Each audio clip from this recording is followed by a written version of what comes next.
Yo, visions through kaleidoscopes, colors formulate into all kind of dope. Heavy clouds minus the rain, sometimes we gotta hope for better days. You know, like the kind where cash forever stays within my firm grip, making sure life ain't a wasted trip. Wasted off hops, but I can never slip. Faced adversity, but I am well equipped. These moments I'm engulfed in makes me the only culprit, fresh dip.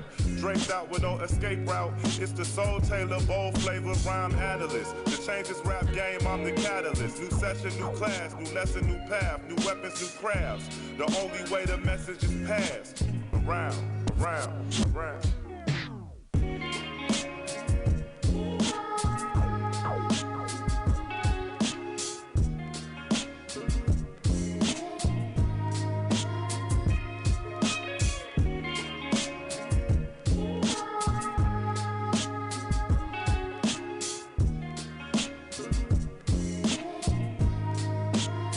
Yo, vision through a prism, magnify my levels of thought, rearranging my diet, reevaluating my costs, telling stories of past glories, don't get stuck in the past. This time is really the only commodity that we have. You never know what the day or the hour is. Live life without cowardice, realize where your power is and use it. Many niggas abuse it, there's a price to be paid. We hide messages in the music, you rock ice to get laid. What's more important?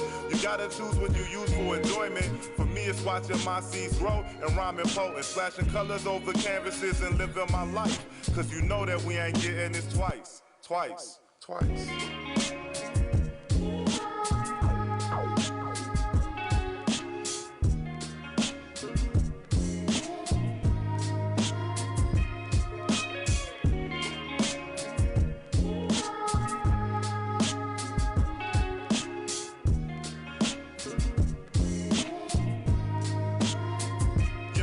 Visions through rose-tinted glasses, minted vintage for the masses. We avoid niggas that's plastic, only real in our circumference. The closed capture held our souls captive as ambition kept me active, chasing goals. Till I reach them, I'm the captain on this voyage. The mission that we chose to accept. Only listen if you chose to connect. And if you choose to connect, don't complain about the words in the text. Just use the jewels that will benefit best. Peace, peace, peace.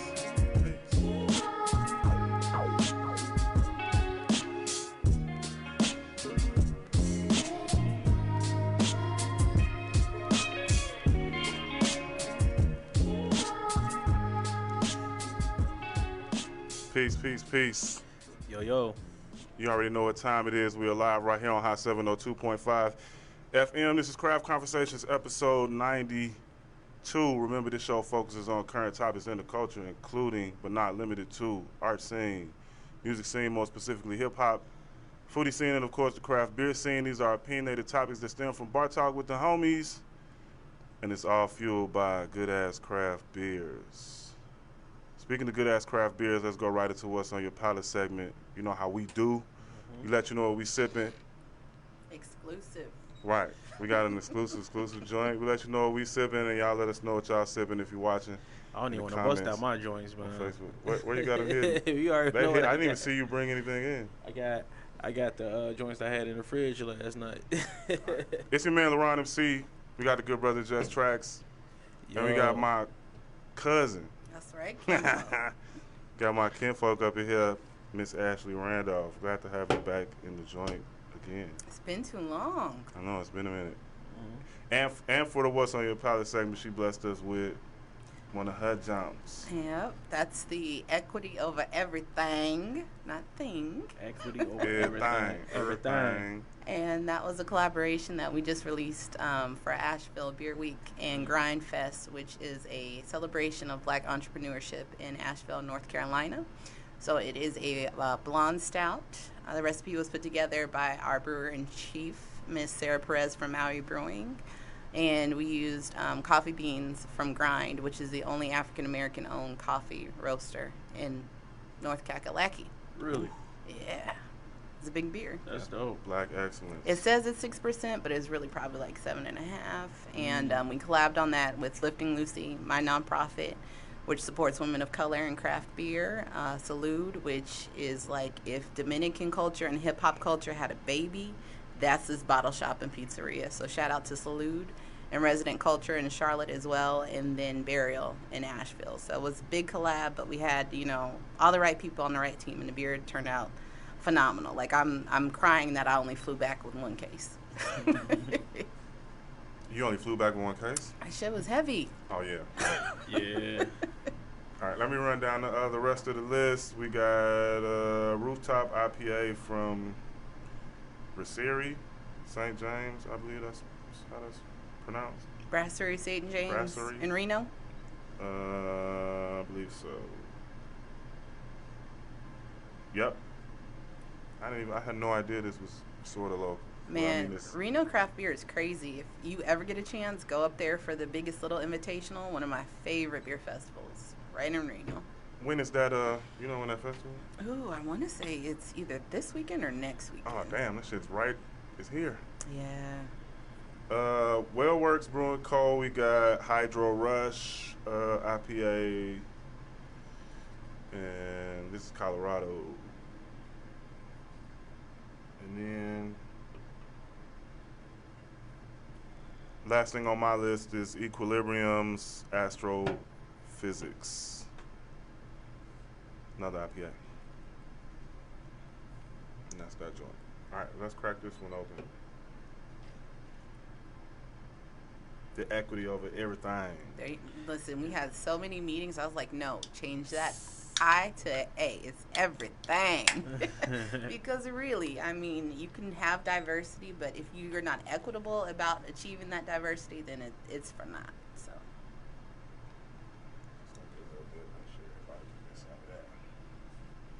Somebody raised you right. Look at that. There you go. All right, tell me what's new, Ash. What you been working on? Oh, what haven't I been working on? We just did this release with Lifting Lucy. That was my phone.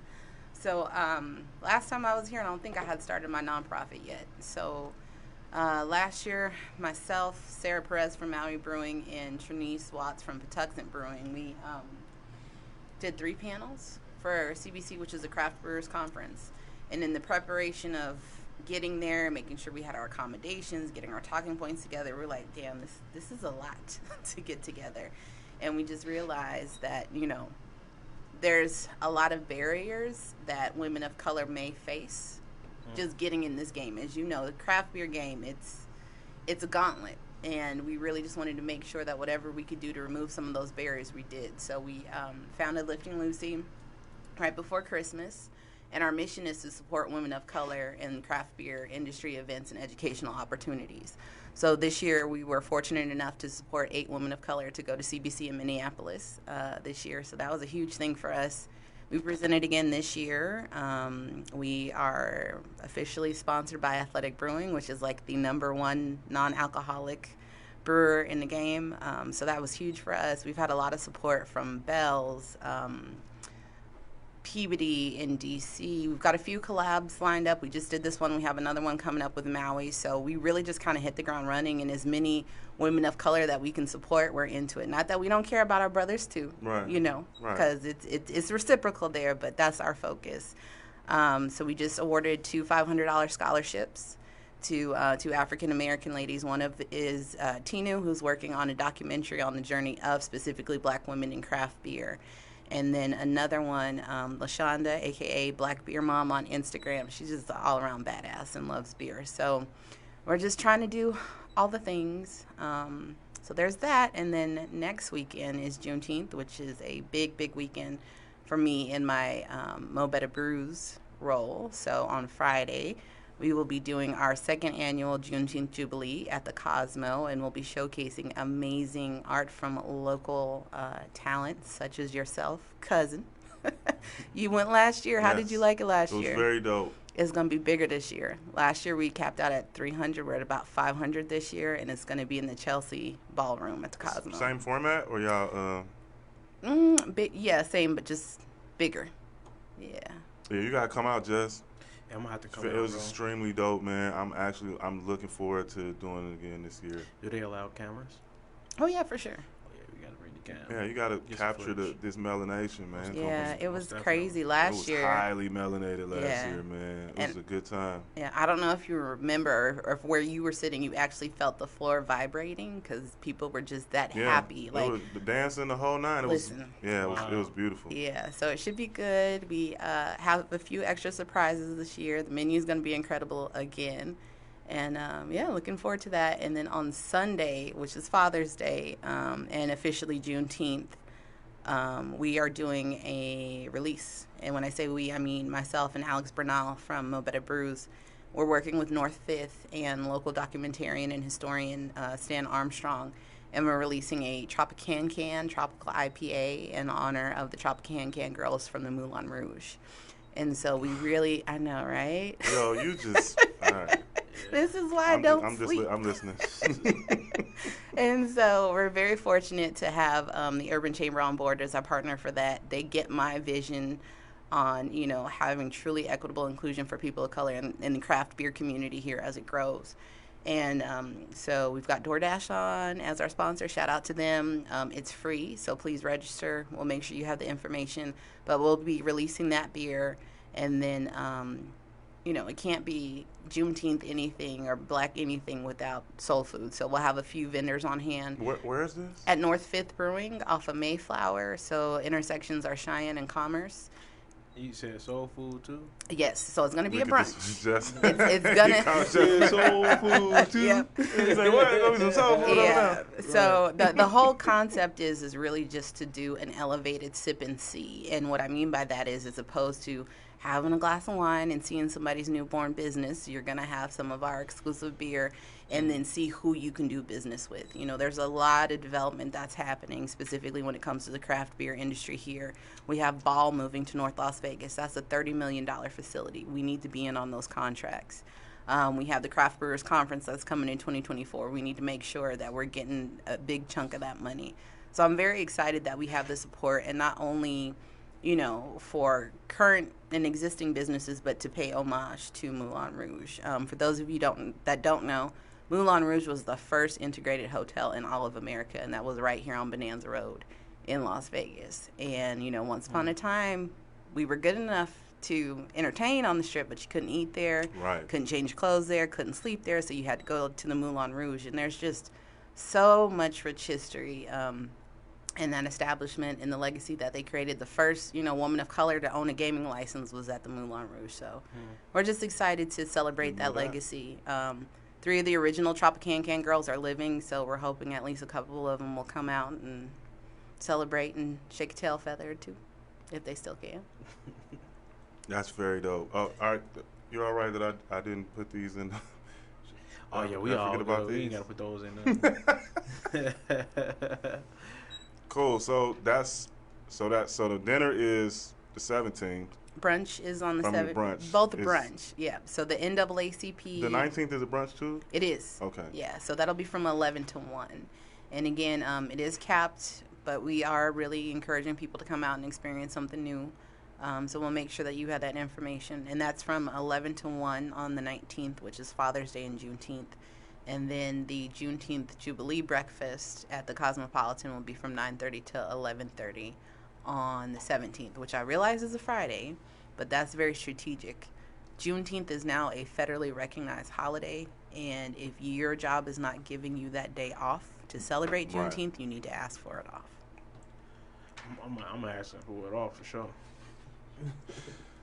So are you still doing the you was doing a brand ambassador? For Duval? Yeah. Yeah. Still rocking with that. Fitting it in somehow. I don't know Yeah, how, 'cause I know but you got your plates is sounding real heavy right now. it's like, you know, when you go to a cookout and you get that styrofoam tray with the little segments, Right, it's right. like 2 of those right now. But yeah, I'm still with Duval. They're phenomenal. We have some amazing things going on right now. We're actually running a perfect pour competition. So if you've ever had Duval, you know, we have a specialty glass that you're supposed to pour our beer in, and there's a special way that you're supposed to pour that beer to make sure that that head retention hits a certain level. And so you can go online, submit your video, and I believe like the top 5 best pours will be invited out to Vegas for a pour off. So That'll be end of August, I believe. Okay. Got a lot going on. Listen, you don't even know. We ain't even touched about my personal stuff yet. But yeah. Let's go into that. Oh, okay. You segued yourself. I know, right? It's gonna be an easy show, man. I don't even have to do nothing. I know. Yeah. So it's so weird for me to talk about myself outside of like a collaboration or a partnership or anything like that. But I will be recognized on my own beer can in August. There you go. Congratulations. Thank you. Craft Big EDU. congrats. Yeah, Crafty to people you? like Craft EDU. Craft EDU. Yeah, Okay. like education. That's run by Dr. J, who does a lot of work for not only diversity but equity, inclusion, and justice in the craft beer industry. She runs Craft EDU for anybody that is from an underrepresented community, however you define that. If you're finding yourself like, hey, I really want to go to Barrel and Flow, reach out to them. They have amazing travel grants, and Dr. J is just a shit. She's amazing.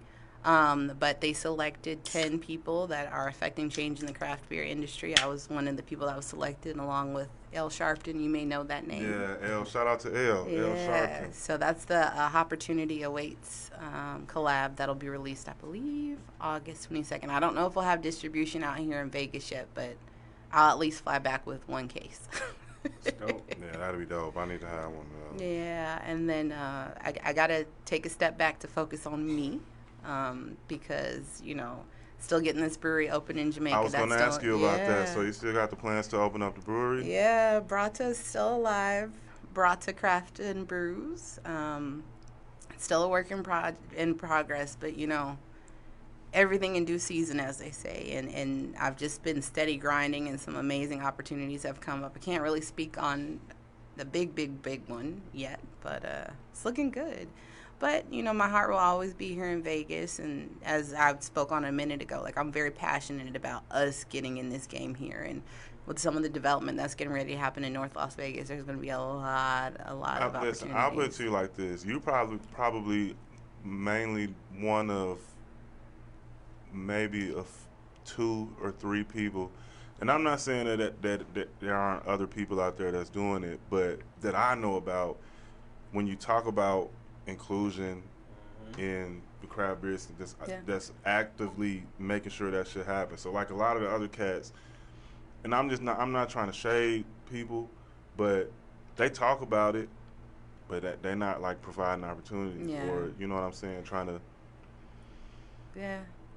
Well, I look at it this way. You know, I've had a very charmed life. Don't let these Old Navy flip-flops fool you. Like, I'm just casual.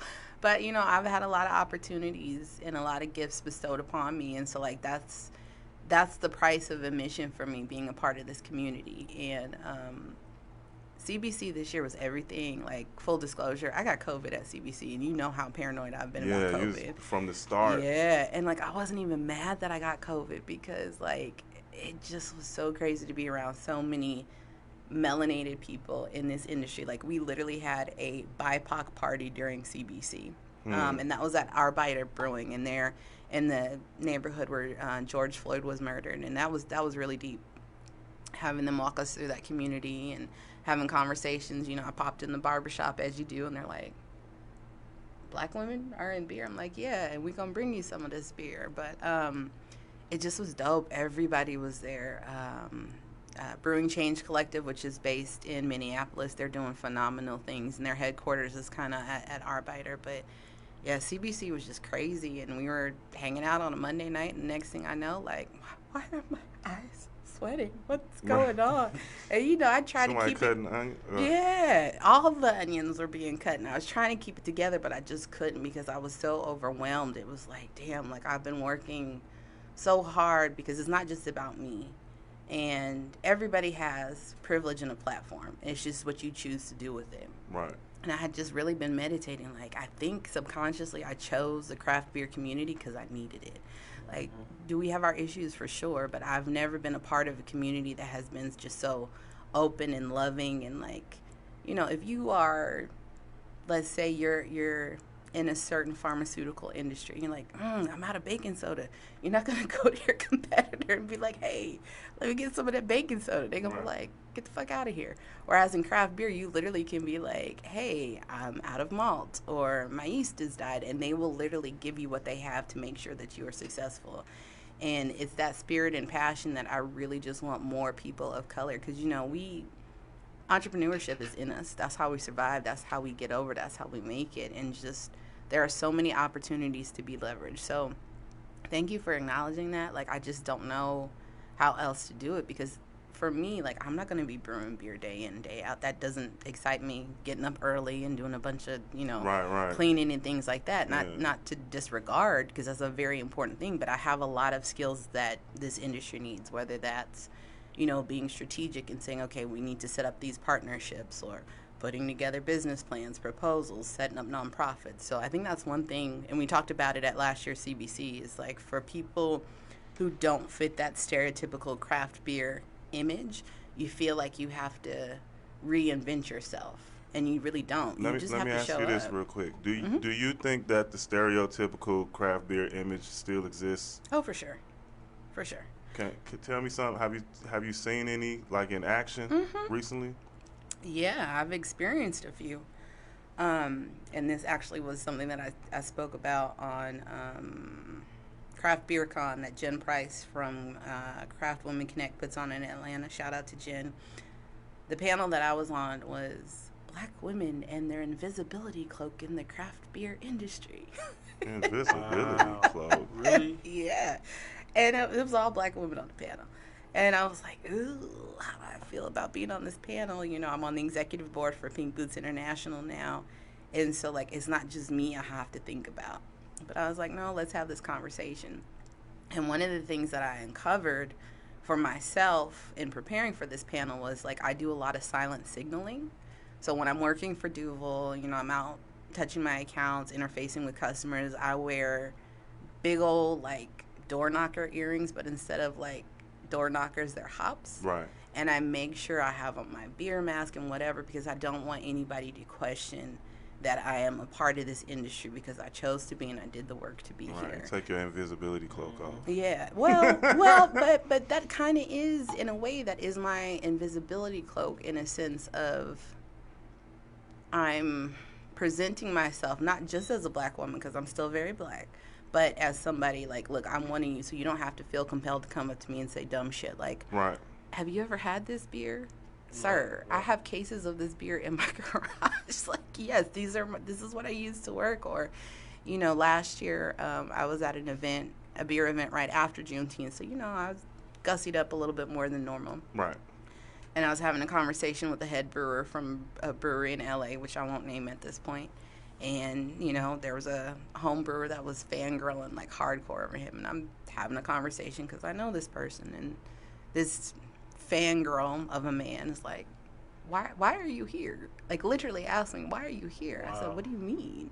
And he's like, yeah, like, you don't look like somebody that drinks beer. And I was like, sir, like, I work in this industry. And then his next response was, well, you're cute, so I could see why they hired you. You probably sell a bunch of beer. And, like, I literally, like, I just felt my spirit go poof and just let him have it.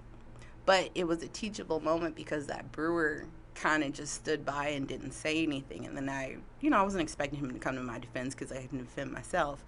But I will say, every time that I've seen that brewer since, he's gone out of his way to not only apologize, but tell me how that was a teachable moment for him to be a better, I hate this word, ally, but a supporter of women in this industry, because we take a lot of shit. We take a lot of shit, not only from men, but from other women too. So to answer your question, you know, this preconceived notion of who somebody in craft beer is, it's still there, you know. Or if you happen to be a person of color, like, clearly you don't brew the beer, you work in the warehouse, right? Right. Just make super pre-exposed assumptions on you. Yep. That's fucked up. Have you experienced, like, do you think there's an elitist attitude, snobbery within our community, where, like, people that's higher up, Black folks that brew, and how they respond to You trying to get me in trouble. I know you, and I'm not falling for it. I'll put it to you like this. I realize everyone is not me, and I really have to adjust my expectations for other people. She media trained. You know it. Like, I'm putting that law degree to good use. Right? So for me, it's like if I get my foot in the door, I'm holding it open and I'm bringing everybody through, where other people may feel like, well, I did this, but I did it and I'm not responsible to do it anymore. I'm not responsible for the ripple effect of what I've done.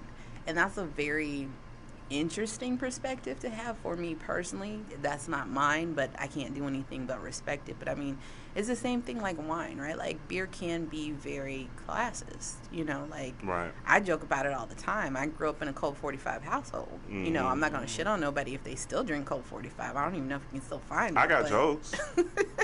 I got jokes. Right, but you're not going to be like, oh, well, I only drink, you know. Right. Well, I mean, some of them take my jokes as that though, but like, it's funny to me. But you know, classism is a thing. I say a lot. You know, you hear other cultures that have caste systems, whether it's India or Bangladesh. Or, Black people have the worst caste system as far as I'm concerned, and I know that's a very controversial thing what I just said, but you know, there's a lot of reasons why personally I feel we've not progressed to the level that I know we're capable of, because it's whether you want to call it the crabs in a bucket or, you know, colorism is a huge thing in our community, and a lot of times that's connected to access to economic resources. Right. And so it's all very intertwined, and I know I took a hard left on your question, but yeah, you're good. No, and that's the thing, you know, you have to look at it when it comes to craft beer. Okay, the beer that I get paid to sell, a 4-pack is anywhere between $16 and $18. So that's a conversation that I have to have sometimes with people, especially people of color, that are like, wait a minute, you want me to pay how much for 4 beers? I can get a whole slab for, you know, $20. But again, and this is one of the reasons why I feel so passionate about people of color being educated to understand how to equitably be included in this community. Black people, the economic spending power we have, like, is, you can't compare it. Right. You know, and it's just about the education and making sure that producers understand, like, no, you need to take us seriously because our dollar spends as much as anybody else's, if not more. And then also the education on the consumer side of being like, yeah, it's probably more than what you're used to paying, but let me explain to you. Here's the ingredients that we use. Here's the local producers that we're supporting. You know, when you're working at a craft brewery or even a nano brewery, that's all manual. When you're going to a certain brewery that Automated. I don't want to name, there you go. I was trying to think, who could I name without naming? Like, it's somebody pushing buttons. Not to say that that's not skill, but you can't compete. Like, even for me, with our brewery, when we open, there's no way in hell I'll be able to compete with Red Stripe. Right. Especially price-wise. Like, I just can't. And so I know there are going to be some people like, why would I pay you $6 for a pint when I can get a Red Stripe for $1.25? Well, if you want Red Stripe, have it. But this is why our beers are priced what they're priced at, because we pay our people equitably. Not saying that Red Stripe doesn't, but, you know, we've got, our wages are going to be a little bit higher. Our ingredient cost is going to be a little bit higher. And I think that's the thing. When you're dealing with anything that is craft or high quality, it's good, ain't it? Yeah. It's really good. It's like drinking an iced coffee. Yeah, I was about to say it's good, but I was letting you talk. You want some more? Oh, yeah, go for it. Ahead, bro. Because you know me, I'm a lightweight. Yeah, our brewer literally cried when she tasted that beer. She's like, it turned really out so good. Like, Yeah, we did good. It's like still on my palate. Like, I'm still enjoying it. That's a good gateway. Look at this dude. I know. I'm just saying, bro. I can taste it. But that's like I still can taste it. Like, it's got a good. See, you're picking up that mouth feel. Yeah, it's got a good mouth feel. Yeah. Yo, you should ask just that episode 2. I'm just saying, man. that's been progression. It's been progression. All right, go ahead. I forgot what I was saying. Oh, okay, so even this beer, right? I think 4-pack retails for $16. Nobody's selling it in Vegas, but that's what it's going for. But when you think about it, right, and this is how this beer in particular, I ask people, how much do you pay for a grande iced whatever from Starbucks? You will pay Starbucks $7 for nice coffee, but you're not Right. willing to pay a craft beer producer the same. So it's all about perceived value and understanding, whereas with Starbucks, you're paying for the name and the notoriety that comes with that. Mhm. With especially local craft beers, you're really paying for that artisanship. It's the same thing with art, like I'm the worst person when it comes to evaluating artwork. The artwork that I have in my house, it means something to me, so I'm not looking at like, oh, well, this is the price tag or whatever. And Right. one of my friends is a painter, and like I'm like, well, how much do you think I should charge for this piece? I'm like, I don't know. How much time did you put into it? Who's your target demographic? What's their average spend? So I'm looking at it more from like a business analytical side than like an emotional passion type of thing. Yeah, I have a big problem with that all the time with art. I'm not like super business minded. I've never been. I've been more passion and creative driven than anything else. So And it's hard if that's not how you're set up. There's no point in forcing yourself to be that way.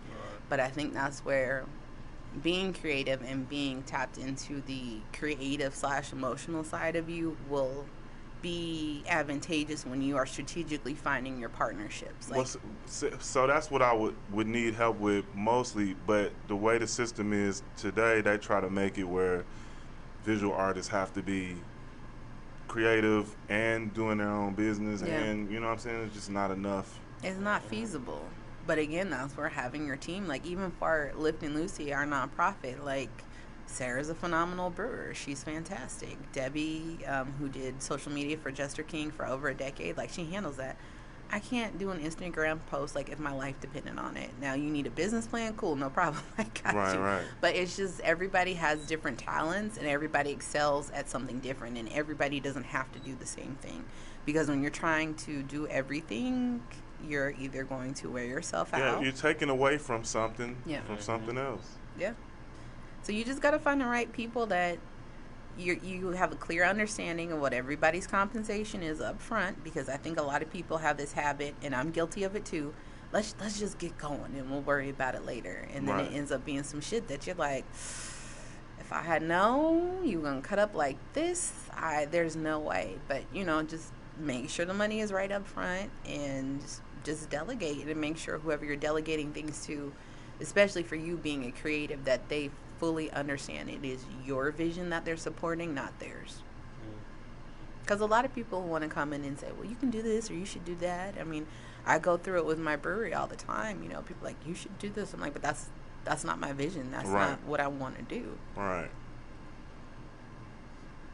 Do you have an idea of can you say when you project to, or is it No. just like a? Hopefully in the next 18 months.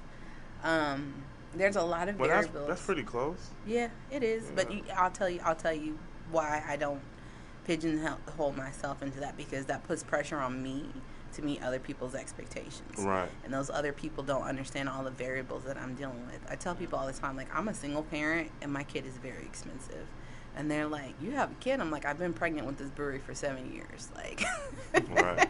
ain't no daddy around to be like, oh, let me take Yeah, care pick of up a this. little bit here. Yeah, no. And, opening up there where there's not a community, like, I don't have the option of going in with, 4 or 5 other breweries with a supplier and saying, okay, let's buy bulk for, Q1, Q2. Like, I got to do all of that on my own. So I have to make sure I have enough grain to get me through for 6 months. I got to pay import duty. There's a lot of things that go into it, and it's interesting because so many people, going back to other people's expectations, are like, so many people in Vegas and you're doing so much work in Vegas, why don't you just open up here? But that's not my vision. And I would open where your vision is. Yes. Right. Yeah. And that's I try to be as polite about it as possible, but I gently tell people, especially when people are like, oh, the market's great, you should sell your house. I'm like, cool. So when I sell my house and that just pays for, my equipment, that's not my, cost of goods, that's not my labor, that's not my licensing. Like, you got that part? Because if you don't, you need to mind your business. Right. But that's a very difficult thing for people to do nowadays. Yes. Whenever that joint open, I got to go. That'd probably be my first trip to Jamaica when your brewery open. It's a deal. Now we'll go to the opening, but then we're gonna have to go to Kingston because it's a different experience. I don't know the landscape. How's the landscape? Because I hear people like, you go certain places, you gotta be on this path, and if you stray a little bit, you're gonna get fucked off. No. I will say, it's like Vegas. There's certain spots, and I've lived here almost all my life. You just don't necessarily go. I will say, I'm gonna age myself now. Almost 25 years that I've been going to Jamaica. I have been in situations like, all right, I'll tell you a quick funny story. So I have a friend who designs custom album sleeves, and it's his artwork or whatever. He's a Japanese man. He's been in Jamaica for 25 years. But the part of Kingston he lives in is real rough. Right. And so we were going to visit him, and my friend at the time is a 6-foot-tall, blonde, white lady. Ain't no white people in that part of Kingston. And so the cops pull us over, and I'm like, and like, I don't want to say I love, but I enjoy being pulled over by the cops in Jamaica because I know either I'm going to have to give up somebody's phone number, typically it's not mine, or I'm paying somebody's lunch. That's it. If I get pulled over here, it's a totally different experience. Totally different experience, which we don't even need to delve into. Right. So the cops pull us over, and I'm like, all right, I'm not, worried about anything. And they're asking us these questions like, are you here to buy drugs? And I'm like, what? No, I'm going to see my friend. And they're like, no, you're not. You're here to buy drugs. And I'm like, you pulled me over because I got a white woman in the car, right? And they're like, yeah. And I was like, well, how much money you got? I'll pick her up on Monday. And they're like, for real? I was like, no, idiot. But it's just like, and I share that story all the time because the way that I have experienced Jamaica, yes, they do have certain parts where are not the best or necessarily the safest, but they recognize a fish out of water and they'll be like, yo, you need to get back to the main road. Right. You need to be out of here in about 10 minutes because after 10 minutes, I can't make sure you're good. And I'm like, I only need 5. No problem. But I will say I feel just as safe driving around Jamaica by myself as I do here in Vegas. No, that ain't for me because I'm good. We can go wherever in Jamaica. I'm straight. As long as I can understand what, what I'm saying. You'll be fine. I'm straight. You'll be fine. Yeah, I look forward to it. I always want to go to Jamaica. Yeah, me too. I want to go see Jamaica. That's my happy place, man. Like, my hair grows out. I get a little butt while I'm down there, which normally I don't have. Just there? It's the rice and peas and other things that we can't talk about on the radio. But that's my happy place. Yeah, that's hilarious. When was the last time you was out there? You go frequently? Since COVID, not as much.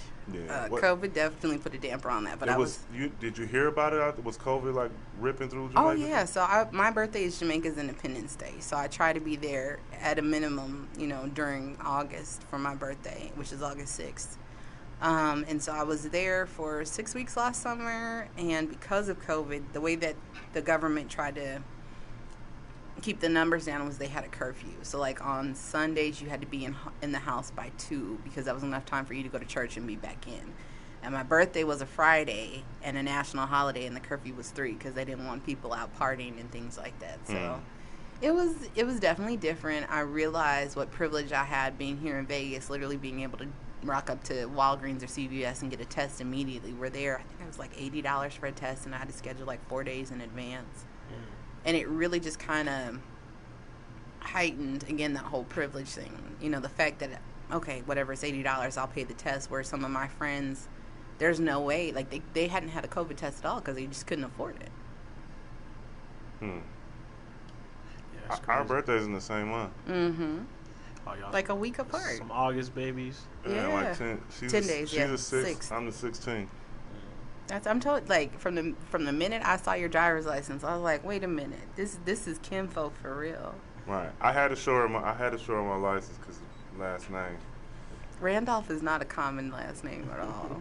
Like, not at all. The homie hit me up about it and was like, you know Ashlie Randolph? I was like, nah, but she got the same last name as me. And she into beer.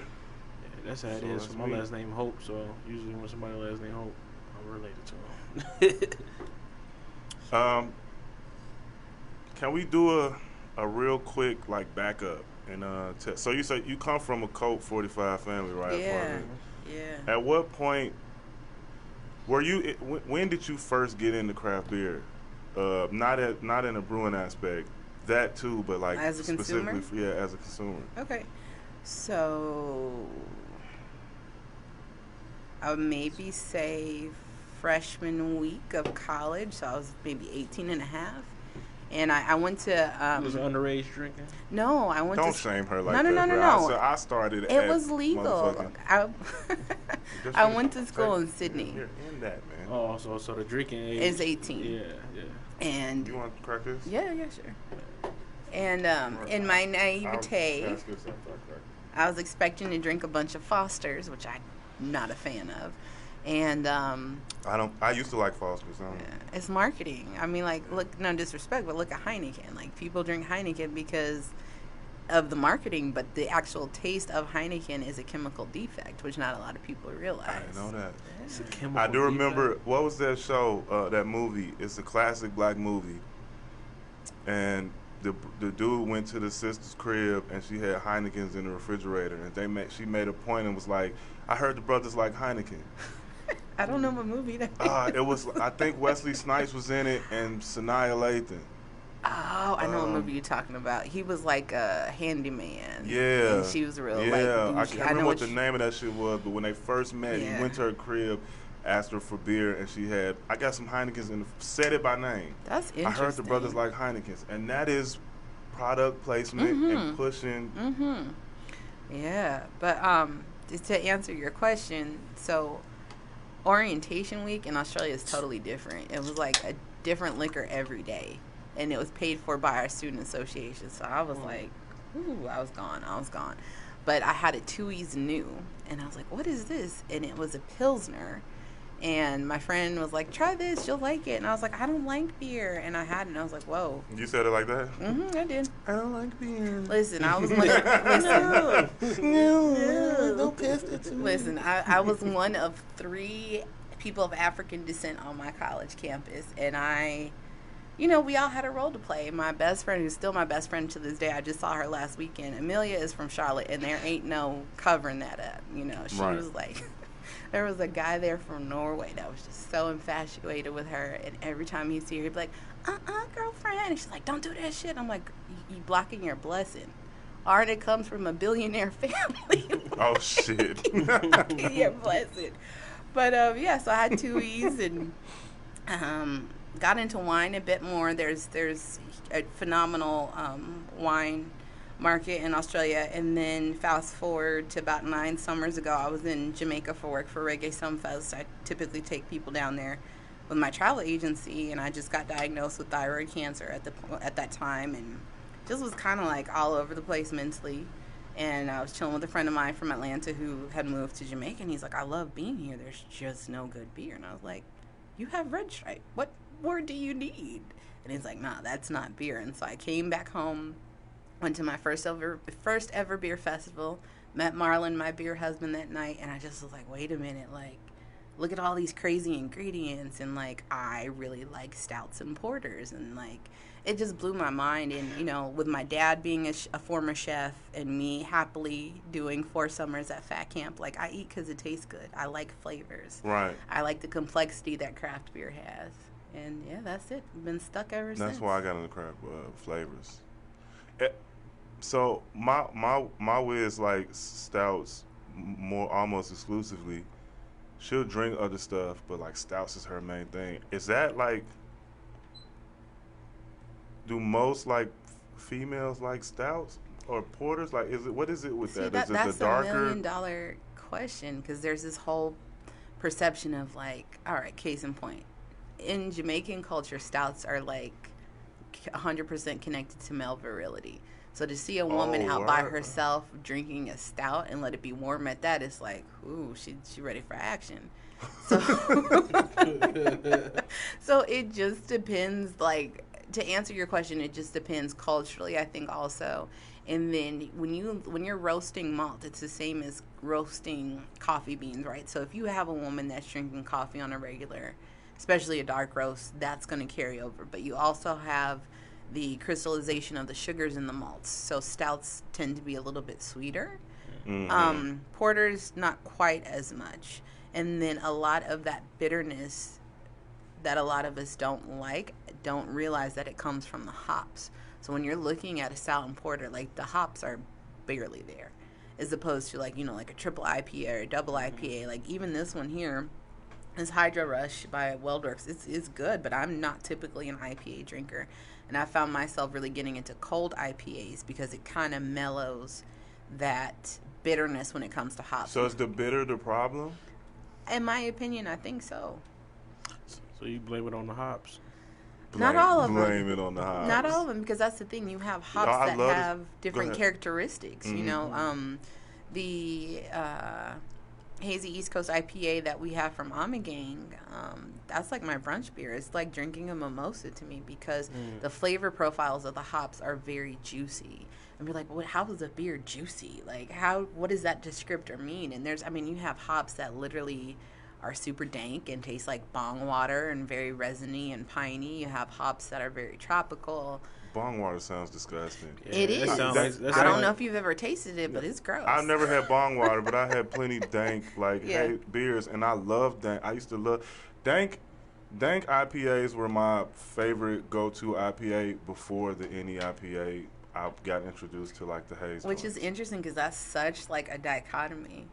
Because you're going from like that piney, resiny with, like, super dank West Coast IPAs to the hazy East Coast, which are, not dank at all and somewhat fruity. But right. So, like, I like the color, so the art wise for it, but this ain't one. But, like, the super unfiltered, like, haze joints would look like orange juice or pineapple juice with almost the same kind of fucking. So you're tapping into that sensory memory. Right. So those have been my addiction for probably the last 5 years. But before that, it was the piney, dank. You know what I'm saying? But I feel like I'm able to jump around, because I love saisons, I love stouts, farmhouse ales. You know what I'm saying? So a lot of different styles. It's just the experience flavors that you want to have. And I think that's what a lot of people don't realize. Like, very rarely will I just, like, come downstairs out of my office and be like, oh, it's been a hard day, I need a drink. No, like, drinking for me is a social thing, and it's an experiential thing. So, like, whether you're mentioning, like, your farmhouse, depending on what I'm eating, that may be what's appropriate. And I think that's the beauty of craft beer, is it's like really a 360 experience, including the company that you keep when you're having that beer. Right. Beautiful. It'll get you drunk. Some people. Yeah, I'm a lightweight. Oh, you cheap. If you do too much, everything in moderation. Tammy Randolph, you give her 1.5 red stripes and she's done for. I remember my red stripe days heavily. We used to throw red stripes back like water. Yeah. Yeah. But that's the thing. Like, our event that we had in November, we did a pop-up for my brewery. And I told my bartender, like, do not give my mom anything to drink. Just don't. And she's like, nah, she your mama. Anyway, she didn't give my mom 2 red stripes, and it was like hell. It was horrible. Tammy was telling everybody's business. Wow. But I know my mama. She can't drink. Right. She's a cheap date. We know some people that can't. I'm not about to do that. I'm not going to blast. Splash. I hate when. Where are we at? 50? 50. We got some announcements and shit, too, so let's run all of the information for this next weekend again for the people real quick. So on June 17th, the NAACP Branch 1111 Las Vegas is hosting our 2nd annual Juneteenth Jubilee Breakfast. That will be a ticketed event at the Cosmopolitan in the Chelsea Ballroom from 9:30 a.m. to 11:30. If you work, ask your boss off for the day in celebration of Juneteenth. And then on June 19th, which is that Sunday, we are doing a release of a Tropical IPA between Mo Better Brews and North 5th. And that is a free event. You do need to register. You can go to the Urban Chambers website and get the information. And that will be a beer brunch. We'll be releasing the beer. You'll get another house beer and some delicious soul food for free. So come through. Social medias? You got any? So the best way to get a hold of me is going to be at ByWalk which stands for Black Indigenous Women of Color, so BIWOC in beer. And either that or Mo Betta, BETTA Brews. That's MOBETTA Brews. Make sure it's not the LA one. That's kinfolk of ours, amazing black lady that makes ciders out of LA, but that is not us. I need some merch, Ash. I need merch too. I got you. We can do a swap. No, we will have merch Sunday. That's Alex's department. But we have some merch. And I was thinking we need to get you some more glasses. Yeah. Yeah. I need glasses to keep here, so yeah. you know what I'm saying? Because I be carrying them, throwing them, and stealing them from bars. Go ahead with social media. I got some stolen glasses too at the crib. It's your boy Just Tracks. It's JUSTRAXX. Follow me on all streaming platforms and all social medias. And also check out new work we got coming out. Yeah, we got hella new work coming out. www.laronemce.com. That's LARONEMCEE.com. We got merch shit on there, like these joints. I don't even like shoes, and I'm jealous. Classic. I got some Kente joints coming in and some red, black, and greens. I'll put what size. We'll talk about it. You give me a size, I can just. The joint we played opening up was produced by Just Tracks. I think we're gonna release that as a single in the next couple of weeks. It's called Visions, and we're gonna drop that. AOC, A Classic Omen, should be out July 1st, maybe. We'll keep you posted on that shit. Very dope having you here again, Ashley. Anytime. Don't say that to me, because then I'll be hitting you up and calendar you in for some more, because there was some other shit I wanted to get into. Anytime. Gotcha. This was episode 92. 92. I think it was session 89, and I started losing count of the sessions and all of that shit. But make sure y'all come back next week. Thank you for listening. Yo. Peace, power, respect. Yo, get you some cold, delicious brews right now while it's hot outside. Soak it up. Hydrate. Hydrate as well. Peace, power, respect.